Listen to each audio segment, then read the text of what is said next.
अस्सलाम वालेकुम दोस्तों, कैसे हैं? ठीक ठाक है, उम्मीद करता हूँ ठीक ठाक हो। जो मैंने मोबाइल लिया था शहजाद की मोबाइल पर वीडियो बनाता था, वो मोबाइल मैंने 40,000 का लिया था, वो आज गुम हो गया यार। मुझे बुखार हो गया यार, आपकी सपोर्ट चाहिए। और ये है भाई कासिम, और ये भाई शहजाद है, और भाई ये सल्ला है। भाई ये 21,000 का ठेका है, रुस्तम है।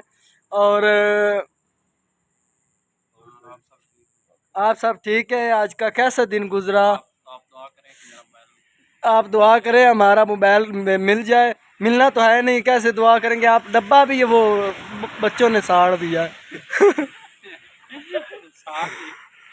डब्बा भी साड़ दिया है। वो ट्रेस कराना था, घर आया हूँ उधर से भाई, बहुत डांट हुआ था। ट्रेस करा लूँगा, पुलिस वाले बेल नहीं है। वो आगे से डब्बा भी बेड़ा घर को हो गया, डब्बे का भी। और दुआ करे मोबाइल लाभ जाए, बल्कि ला बना के तू अल्लाह बन जाए। जिला डब्बा खड़ी गया मोटर चकला मार दू।